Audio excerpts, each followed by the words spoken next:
श्री कृष्ण गोविंद हरे मुरारी, हे नाथ नारायण वासुदेवा।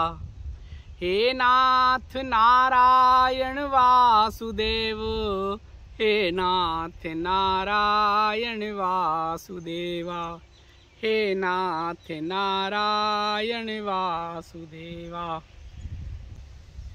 हरिओम जी प्रभु जी। आज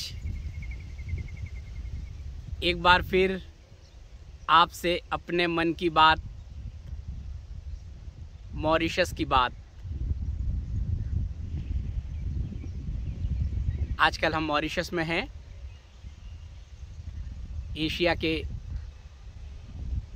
उन देशों की यात्रा करने के बाद जहां हमारी सनातनी परंपरा की जड़ें जुड़ी हुई हैं, जहां उसकी शाखाएं हैं, जहां कभी हमारे संत महात्माओं ने, ऋषियों ने, मुनियों ने यहाँ तप किया है, साधना की है, और उसके बाद अब मॉरिशस में, मॉरिशस भी सूक्ष्म शक्तियाँ यहाँ विराजित हैं।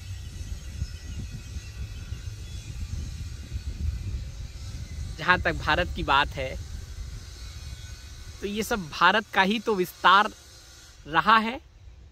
अभी हम अपनी सीमाओं में हैं, उसे हम भारत कहते हैं। वहाँ की तो कण कण में ऊर्जा है, महसूस करने की बात है। पूरब, पश्चिम, उत्तर, दक्षिण, कहीं तक भी चले जाइए जो वर्तमान सीमाएं हैं, बहुत सारे तीर्थ हैं, प्रकृति का आनंद है, कण कण में ऊर्ध्वगामी ऊर्जा है। लेकिन जिन देशों में अभी हमने यात्रा की, या मॉरिशस जहां हम हैं, यहां भी वही ऊर्जा है। और मॉरिशस को तो छोटा भारत कहते हैं। एक द्वीप है, चारों तरफ समुद्र से घिरा हुआ है, और इसकी जो कुल आबादी है उसका लगभग 70% हिंदू हैं। इस छोटी सी जगह में बहुत सारे मंदिर हैं, शिवालय हैं, कृष्ण के, भगवान के, रामचंद्र जी के, देवी जी के बहुत सारे मंदिर हैं। और एक अच्छी बात यह है कि यहाँ के लोगों के, हिंदू परिवारों के घरों में मंदिर हैं, और घर के बाहर उनकी छोटा सा एक सिंबॉलिक पता चलता है कि ये मंदिर है। आप लोगों के मन में आता होगा कि भारत में इतने तीर्थ स्थान हैं, सारे कुछ है, फिर बाहर क्या खोज नहीं। प्रभु जी आनंद बाबा जी का निर्देश, यहाँ भी कुछ लोगों से लेना है, प्रारब्ध का लेना है। आते हैं, अनायास लोग मिल जाते हैं, उनके साथ रहते हैं, उनका सुख दुख में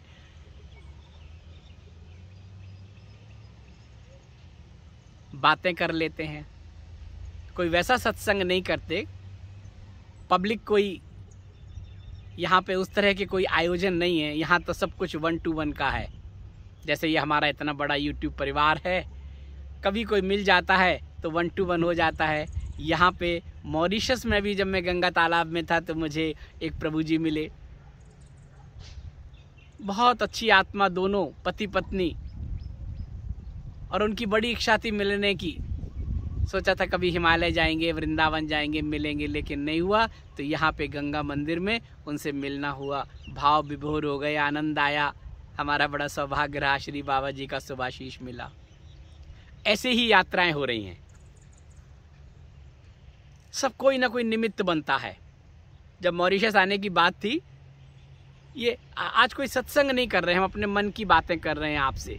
थोड़ा सा मॉरिशस की बात भी कर लेंगे। यहाँ आने का कार्यक्रम बना कि मॉरिशस आना है, तो निमित्त की तरह से बाबा जी किसी न किसी को निमित्त बनाते हैं।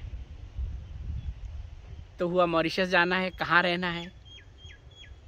होटल में तो हम अपना आसन जमता नहीं है। तो देखिए भगवान की कृपा, कुछ पहले का लेना देना। यहाँ पर एक हरेश प्रभु जी हैं, हरेश व्यास जी, उनका इनविटेशन आ गया कि आप मॉरिशस आइए, हमारे घर रहिए, जिम्मेदारी यहाँ की हमारी। प्रभु जी न कोई पहले का परिचय तो पहले का परिचय था इस शरीर का कोई परिचय नहीं था। और लेटर आया, बस मॉरिशस आने के लिए वीज़ा फ्री है, वीज़ा स्टैंप लगती है, लेकिन उसके लिए कुछ लेना देना नहीं होता, लेकिन पता करना होता है कि आप कहाँ जा रहे हैं, कहाँ रहेंगे। तो इनविटेशन लगा दिया, आ गए। हरेश प्रभु जी लेने आ गए एयरपोर्ट पे,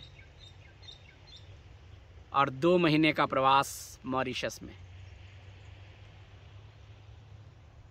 प्रभु जी बहुत अच्छी आत्मा, अंदर बाहर एक। तभी मैं कहता हूँ कि जिनसे भी मिलता हूँ ये सब बाबा जी का परिवार है। कल हमने एक वीडियो दिखाया था आपको, देखा होगा आपने, ऊर्जा केंद्र, दिव्य ऊर्जा केंद्र, उसमें उनको आपने देखा होगा। अंदर बाहर से एक आस्था और विश्वास भगवान के प्रति, सब कुछ जो है सो ठीक है, जो हो रहा है ठीक है, जो होगा है ठीक होगा, इसी भाव से रहते हैं। मॉरिशस के लिए उन्होंने बहुत सारा काम किया है, फिल्में बहुत बनाई हैं, डॉक्यूमेंट्रीज बनाई हैं, एक बॉलीवुड फिल्म भी बनाई है यहाँ पता चला हमें, रिजवान नाम से, रिजवान बॉलीवुड मूवी है। उसके प्रोड्यूसर, डायरेक्टर हैं, स्क्रिप्ट राइटर हैं, बहुमुखी प्रतिभा। आ गए प्रभु जी। कहने का मतलब ये है कि जो निमित्त बनता है, अभी मेरी यात्राओं का जो निमित्त बन रहे हैं, उन सबसे पूर्व का कुछ लेना देना है, और वो पूरा हो रहा है। श्री बाबा जी का निर्देश है, आनंद ले रहे हैं, आपको भी उसका आनंद दिला रहे हैं। अब मॉरिशस की बात करें तो मॉरिशस, आज जो मॉरिशस की स्थिति है, उसके पीछे हमारे भारतीयों का हाथ है, हिंदुस्तानियों का हाथ है। उनके श्रम से ही इसका विकास हुआ है।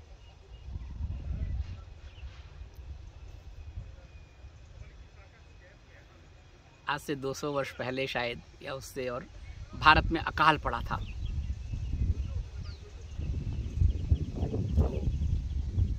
बहुत सारे लोग अकाल मृत्यु काल के काल में समा गए थे। रोजगार नहीं था, गरीबी बहुत हो गई थी, खाने पीने के स्थिति मुश्किल हो गई थी, और लोग रोजगार की तलाश में थे।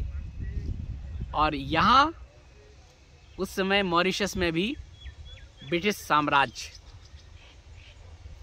उसका ही एक, भारत की तरह जैसे भारत पर उनका, तो ऐसे ही यही मॉरिशस पर भी उनका आधिपत्य था। और यहाँ पे गन्ने का उत्पादन, यहाँ की भूमि बहुत उर्वरा है गन्ने के लिए, शुगर केन के लिए, और शुगर की उस समय बहुत डिमांड बढ़ गई थी। लेकिन यहाँ कैसे किया जाए, कैसे विस्तार किया जाए, कैसे यहाँ के खेतों का विकास किया जाए, कैसे यहाँ के पत्थरों को काटा जाए। और इससे पहले फ्रांस के कब्जे में था ये मॉरिशस। फिर ये हुआ कि उसी दौरान संधि काल में कि बाहर के लोगों को बुलाया जाए, तो कुछ साउथ अफ्रीका के लोग आए, अफ्रीकन कंट्रीज के आए, और उनकी दृष्टि भारत पर पड़ी, तो भारत के लोगों को यहाँ बुलाया गया कि आप आइए, यहाँ काम कीजिए, आपके लिए रोजगार है, खाने पीने का प्रबंध है, और यहाँ की मिट्टी में भी सोना है, तो आप आइए और सोने को निकालिए।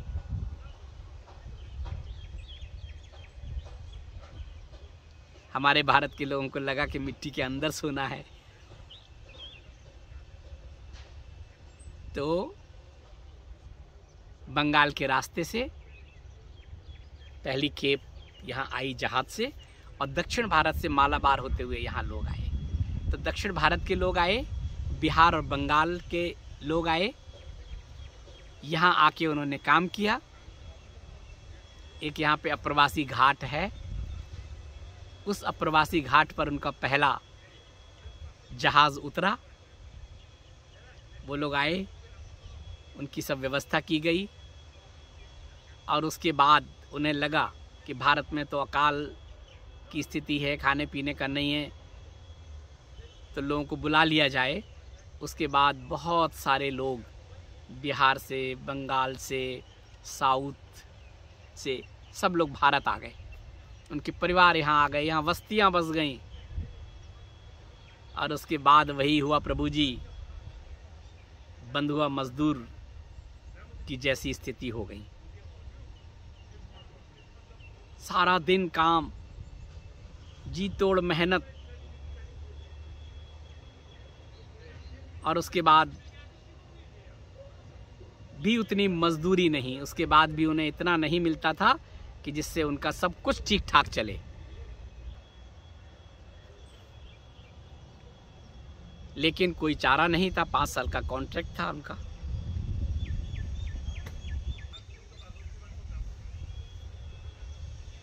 तो प्रभु जी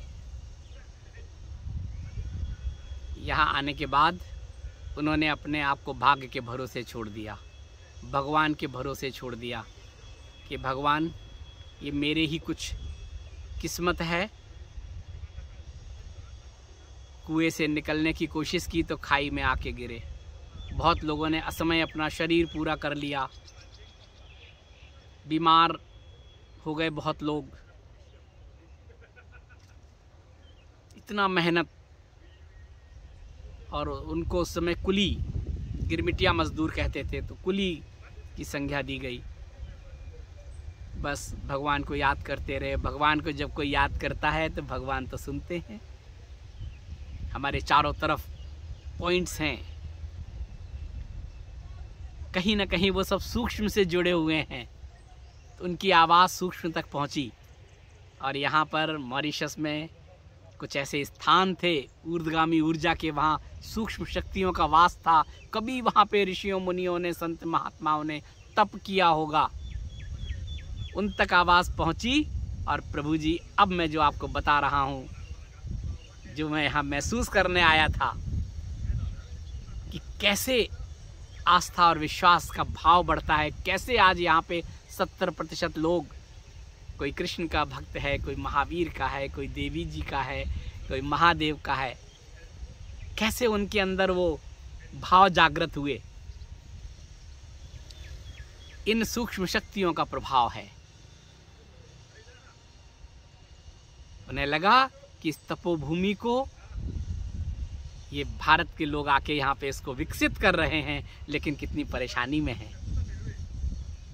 तो जब ये बात भारत में उनके परिवारों तक पहुंची, तो उनके परिवार नवद्वीप गए, बंगाल में गए, साउथ में गए, उन मास्टर्स से मिले और बताया कि ऐसी ऐसी स्थिति है, हमारे परिवार वहाँ गए हैं और वो इन स्थितियों में जी रहे हैं, क्या करेंगे। भगवान की कृपा जब होती है ना, तो भगवान हमारे ही किसी स्वरूप में आके और उसका निवारण करते हैं, कोई ना कोई निमित्त बनता है। और ऐसा ही हुआ। नवद्वीप से कुछ परिवार संत महात्मा जो गृहस्थ में थे, कुछ बंगाल से, बिहार से, दक्षिण भारत से, वो लोग यहाँ आ गए कुली के रूप में, परिवार के रूप में, उसी वेश में। इसीलिए मैं कहता हूँ कि वेश, जब कोई बहुत अच्छा काम करना हो और आपका वेश की अलग तरह की गरिमा हो या अवरोध बन रहा हो, तो आपको उसे बदलने में भी कोई हर्जा नहीं है। और वो लोग अपने वेश को त्याग के यहाँ आ गए। कोई रामायण लेके आया, कोई श्री गीता जी को लेके आया, भागवत जी को लेके आया। दक्षिण भारत के जो लोग आए वो अपने सत्संग के साथ यहाँ आ गए और अपने अपने लोगों में मिल गए, अपनी अपनी बस्तियों में। और हुआ ये कि कुली के रूप में आ रहे हैं, तो बहुत सख्ती थी यहाँ पर कि कोई ऐसे वैसे लोग ना आ जाएं, पढ़े लिखे लोग ना आ जाएं जो इनका ब्रेन वॉश कर दें, यहाँ पे विद्रोह कर दें वो तो चाहते थे यहाँ कुली के रूप में रहें, लोग मजदूर के रूप में रहें। भारत में भी तो यही हुआ। तो वो लोग उसी रूप में आए और धीरे धीरे उन्होंने अपना ज्ञान बांटना शुरू किया। शाम को जब लोग घर आ जाते थे, पति पत्नी दोनों काम करते थे, घर में आके घर का काम करते थे, तो ये लोग जो आए इन्होंने ज्ञान देना शुरू किया कि देखो तुम्हारा प्रारब्ध है। शाम के बाद सवेरा होता है, दुख के बाद सुख आता है, एक टिका नहीं रहता है, इसलिए तुम जो कर रहे हो वो करो और साथ में अपने आप को भगवान से जोड़ लो। मैं भगवान का, भगवान हमारे, भगवान सबके, इसलिए सब हमारे। इसी भाव से जुड़ जाओ। और उनको रामायण सुनाते थे, श्री गीता जी का संदेश देते थे, श्री भागवत जी की कथाएं सुनाते थे। भक्ति मार्ग में कैसे करते हैं उनको सिखाया, पूजा पाठ सिखाया, जैसे सिखाया वैसे सिखाया। बहुत शिक्षित लोग नहीं थे ना, तो जो उन्होंने सीखा वही करना शुरू कर दिया। उनके अंदर संतोष का भाव आ गया। जब हम भगवान से जुड़ते हैं कि मैं और ये भगवान, मेरा मन बहुत दुखी है, अपने दुख को दूर करने का कोई और साधन नहीं है, तो मैं अपने मन को भगवान में लगा दूं।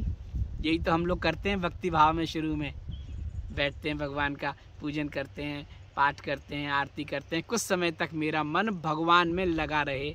और मन भगवान में लगा रहे, एकाग्रता आए, तो वो एकाग्रता जब हमारे अंदर आएगी तो हमारा अपना जो स्वरूप है वो जागृत होगा, हमारे ऑरा का विकरण बढ़ेगा, हमारे अंदर पेशेंस बढ़ेगा, संतोष बढ़ेगा कि ठीक है, अब हम भगवान की शरण में आ गए हैं, अब यहाँ पे गुरु हमारे पास हैं, मार्गदर्शक हमारे पास हैं, ठीक है हम मेहनत करते हैं। और उन्होंने किया। धीरे धीरे उनकी स्थिति सुधरी और उसके बाद देश आज़ाद हुआ, शायद 1968 में। और उससे पहले एक नियम बना कि जो लोग जाना चाहते हैं भारत चले जाएं। लेकिन तब तक तो वो सब रम गए थे, यहाँ पर भगवान में रम गए थे। मैं भगवान का, भगवान हमारे, भगवान सबके, इसलिए सब हमारे, ये मॉरिशस हमारा। और उन लोगों ने कहा कि हम नहीं जाएंगे, यहीं रहेंगे। पीढ़ियाँ हो गई थी और यहीं रह गए। और आज यहाँ पे लगभग 70% आबादी उन्हीं की है, सरकार उन्हीं की है, सब आनंद में है। आनंद का मतलब प्रारब्ध तो अलग चीज़ है, वो परेशानियां तो अलग हैं, लेकिन भगवान के भाव से जुड़े हुए हैं, भगवान से जुड़े हैं भाव से। एक आध लोग आए यहाँ पे बोलते हैं भगवान से जुड़े हुए हैं, लेकिन ये परेशानी है, शरीर की परेशानी है, पैसे की परेशानी और परेशानी है। मैं फिर हमेशा कहता हूँ कि भगवान ये थोड़ी देते हैं। भगवान से जुड़ोगे, भगवान से ज़्यादा एकाग्रता होगी, पहले भगवान सब कुछ तुम्हारा ले लेंगे और उसके बाद कैश और काइंड के रूप में जो उन्हें देना होगा वही देंगे। तो प्रभु जी, यहाँ के लोगों ने अपने पूर्वजों की उन यादों को सहेज के रखा है। ख़ास तौर से फ्रांस के लोगों की तो एक अलग तरह का है, धरोहर को कैसे सहेजते हैं, उनसे सीखें। उनकी संस्कृति, उनकी कला, उनका कई चीज़ों में उनकी मास्टरी है। और यहाँ उन्होंने ऐसी धरोहरों को रखा है संजो के। उनके मास्टर्स यहाँ पर आए, एक्सपर्ट आए। यहाँ पे एक म्यूजियम है, प्रवासी घाट को उन्होंने एक स्थान को बना के रखा है। और उस समय छोटे छोटे से थे, क्वारंटाइन जैसा था कि जब भारत से कोई आता था तो उनको कुछ समय के लिए एक जगह रखा जाता था। और उसके बाद फिर एक 16 स्टेप है, कहते थे ये 16 सीढ़ियाँ चढ़ के मॉरिशस में प्रवेश होता था उनका। तो वो 16 सीढ़ियाँ उन्होंने सिंबॉलिक आज भी बनाई हुई हैं, म्यूजियम है। तो आपको दिखाएंगे वो अप्रवासी घाट, और अप्रवासी घाट में उन लोगों की तस्वीर जो शुरू में यहाँ पर आए हैं, कैसे रहते थे, क्या होता था, थोड़ा सा उनके बारे में बताएंगे, अप्रवासी घाट के बारे में। इस बहाने आपसे बातें हो गई। और भी बहुत कुछ है यहाँ पे। गंगा तालाब के बारे में बताया था, सूक्ष्म शक्तियों का केंद्र है, 3-4 किलोमीटर तक कोई आबादी नहीं है, उसके बारे में बताएंगे। यहाँ का म्यूजियम दिखाएंगे। धीरे धीरे कुछ वीडियोस इस तरह के बनाएंगे, और हो सकता है कुछ वीडियो आपके पास यात्रा कथा में पहुँचें। तो यात्रा कथा चैनल जिन लोगों ने सब्सक्राइब नहीं किया है वो कर लें। हो सकता है कुछ चैनल आपको कुछ यात्राएं जो इन एशियन कंट्रीज़ की हुई हैं, तो हो सकता है कि वहाँ पर आपको देखने को मिले। कंबोडिया में अंगोर वाट मंदिर है, हिंदुओं का सबसे पुराना और सबसे बड़ा मंदिर। एक बहुत बड़े इसमें फैला हुआ है, बहुत सारे मंदिर हैं एक प्रांगण में। सबसे बड़ा मंदिर हिंदुओं का। बाली, वहाँ के राजा को, सबको वहाँ के विष्णु का अवतार मानते हैं। गरुड़ वहाँ का प्रतीक है राष्ट्रीय पक्षी का। और गरुड़ विष्णु एक वहाँ पे जैसे हमारे कुतुब मीनार है, ऐसे वहाँ पे बहुत विशाल गरुड़ विष्णु की प्रतिमा है, विग्रह है। दर्शन कराएंगे आपको।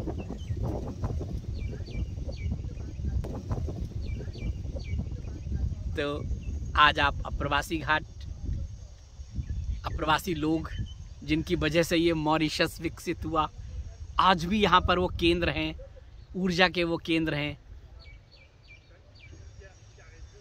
तो आज की यात्रा यहीं तक। कल फिर और किसी नए विषय पर, गंगा तालाब पर बात करेंगे हम लोग। हरि ओम। अप्रवासी घाट एक हिंदी शब्द है। अप्रवासी का मतलब है इमिग्रेंट्स, और घाट घाट the landing place, and this is where the land and the water meets. जब यहाँ पर there were slaves here, so जब उनका when they abolished slavery, तो अंग्रेजों ने started what to call the great experiment, that is उन्होंने यहाँ पर गिरमिटिया लाने की सोचा, और बदले में उनको पैसे मिलेंगे। तो इनको यहाँ पर कंट्रैक्ट के द्वारा लाया गया। तो ऑन 2 नवंबर 1834 को हमारे यहाँ we have 36 indentured laborers who came here, जो कलकत्ता से आए थे in a boat called Atlas, जहाज का नाम Atlas था। यहाँ पर उनके नाम है and they were all men। अच्छा, यहाँ पे नाम है। हाँ, सबके मैंने लिए। And they were all men। ये जो नाम है, हाँ, अच्छा, जो आए थे 36, हाँ, वो केवल they were men। Okay। Very well preserved here, history very well preserved। बाद में they came here, वो यहाँ अपने परिवार के साथ आए, फैमिली के साथ आए। पहले अकेले आए 36। हाँ, 36 तो इसी जगह पर, हाँ, यहाँ पर। ये सारे अप्रवासी भारतीय है। जब वो यहाँ पे लैंड हुए तब उनका एक फ़ोटोग्राफ लिया जाता था, उनका नाम लिखा जाता था और उनको एक नंबर दिया जाता था। वो जो नंबर है वो उनका आइडेंटिटी नंबर होता था, क्योंकि नाम तो इंडियन नाम थे तो फ्रेंच लोग काफ़ी यूज नहीं थे, बहुत अनकंफर्टेबल महसूस करते थे उसको प्रोनाउंस करने में। और वो जब आए तब क्लर्क सारे फ्रेंच थे, तो उन्होंने सारे के सरनेम भी डिस्टोर्ट कर दिया। तो जैसे अलग अलग स्पेलिंग हो गए, लेकिन उनको जैसे पासपोर्ट नंबर होता है वैसे ये इनका पासपोर्ट नंबर था, और ये सबसे ज़्यादा इम्पोर्टेंट होता था उनका नंबर। सो नंबर नहीं होगा या वो प्लेट नहीं होगी तो उनको जेल भेज दिया जाएगा। अगर वो उनके पास ये उसके साथ में ये नंबर वाला आइडेंटिफिकेशन एक पाइप देते थे, उसके ऊपर नंबर लिखा होता था, वो नहीं होता था तो उनको जेल में भेज देते थे। तो ये सारे, और आज भी जितने भी इसके फैमिली है वो जाके ढूंढे थे कि हमने दादा परदादा कैसे आए थे, क्या उनके फ़ोटो थे। और ये सारे पढ़े लिखे नहीं थे, मोस्टली ये लोग आए थे मलबार से। तो मॉरिशस में इंडियन को मालाबार बोलते हैं, और बिहार के लोग सारे आए थे, कलकत्ता पोर्ट से आए थे। 100 साल पहले ये देखिए इस तरह के उनके औजार होते थे खेतों में काम करने के लिए। तब कोई वैसी टेक्निक नहीं थी, मैनुअली सब काम होता था। तो ये देखिए उनके औजार काटने के लिए, ये देखिए आज भी ऐसा ही यूज़, ये सब हाथ से बनाते थे। ये हंसिया, ये सब देखिए 100-150 साल पहले तब यही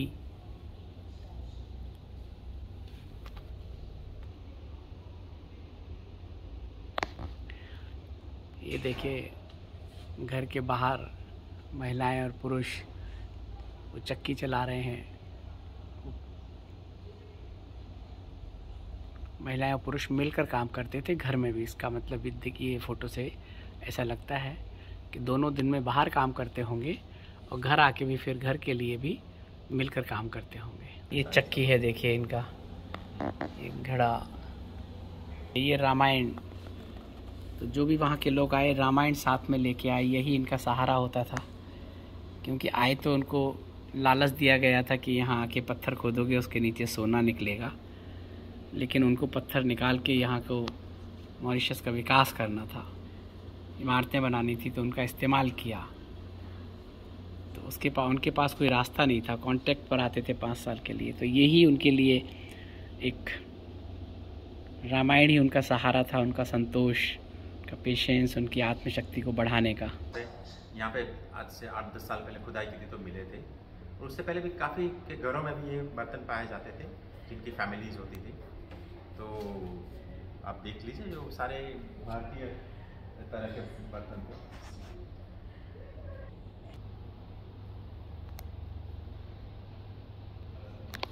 ये इनके बिस्तर हुआ करते थे उस समय। ये सब जो यहाँ पे निकला है सामान, जिसको उन्होंने संजो के रखा है कि उन लोग इस्तेमाल करते थे आज से 150 साल पहले। खुदाई के दौरान ये सब चीज़ें मिली हैं। ये देखिए ये अस्थियाँ जैसी चीज़ें हैं, इसको उन्होंने सबको इसमें यहाँ प्रिजर्व किया हुआ है।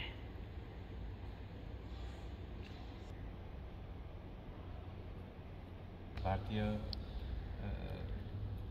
इंडेंचर लेबरर्स जब आए थे यहाँ पे तो इनके सारे काफ़ी और औरतों के कान की बुट्टियाँ, सारे ऑर्नामेंट्स हैं जो उनको बाद में मिले। यहाँ पे बटन है, कॉइन है।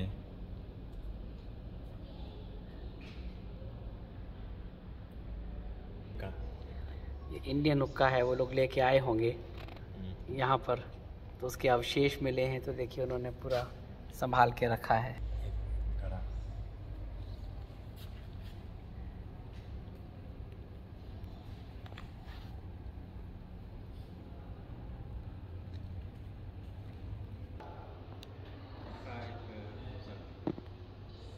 शुगर केन सब इकट्ठा करके ट्रांसपोर्ट कर रहे हैं। शुगर के लिए आए थे ना? हाँ, इतने सारे शुगर ये जो है समय ट्रांसपोर्ट के यही साधन थे कि इसमें शुगर कोन रखा और अपने हाथ से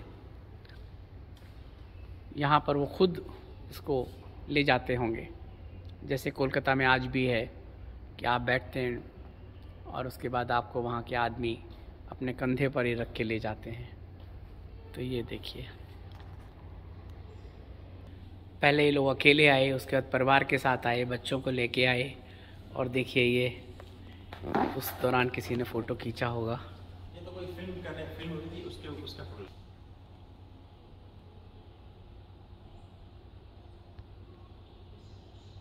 सब अपने म्यूजिकल इंस्ट्रूमेंट भी लाए थे। सब लोग यहाँ पे एक सबसे बड़ी बात है, सब लोग रामायण लेके आए थे और उनके जीने का एक ही सहारा होता था, शाम को रामायण पढ़े। क्योंकि इतना दुख होता था उनकी लाइफ में, सारा दिन काम करते, सारे उसको बुखार हो कुछ भी हो उसको काम पे जाना ही होता था। और सारा दिन काम करते थे, सुबह से रात तक ना थोड़ा सा खाना मिलता था। और शाम को ये लोग रामायण पढ़ते थे। अच्छा, रामायण बहुत पॉपुलर है। अपने साथ रामायण लेके आए थे।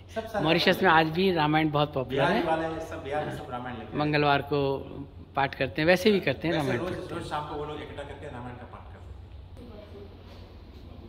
प्रोटोटाइप में जब अप्रवासी लोग भारत से आए, उनका घर कैसे होता था, वो काऊ डंग, इसको क्या बोलते हैं, उसका वो गोबर से हाँ, लिपि पोता करते थे।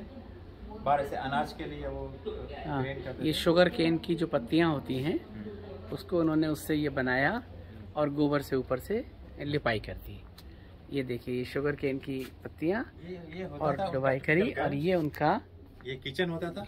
हाँ, बर्तन रखते थे, लकड़ियाँ, और यहाँ पे सोते थे, दिन में खाते थे, सोते थे, यहीं पे सारा होता था। यहाँ पे ऐसे दोरी पे कपड़े लटकते थे। ऐसे मुश्किल जीवन उन्होंने जिया, और आज मॉरिशस का जो विकास है वो उसका श्रेय सारा इन्हीं लोगों को जाता है, अप्रवासी भारतीयों को। इस घाट पर अप्रवासी आए और बताते थे ये यहाँ उनको रहने के लिए शुरू में क्वारंटाइन की तरह उनको यहाँ रहने के लिए छोटी छोटी जगह थी जिसमें उनको रहना होता था, और उसके बाद ये 16 स्टेप चढ़ के फिर ये अपने उसमें पहुँच जाते थे। तो ये देखिए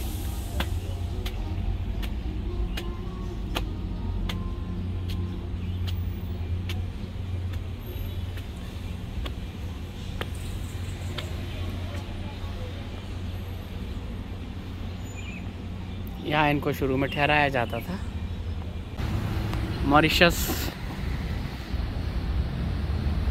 फल फूल रहा है इन अप्रवासी भारतीयों की मेहनत के कारण। उनके परिवार आ गए। आज पूरे मॉरिशस में हर क्षेत्र में कहीं भी जाएं आपको भारतीय मिलेंगे, बाज़ार में, घर में, यहाँ वहाँ सब जगह।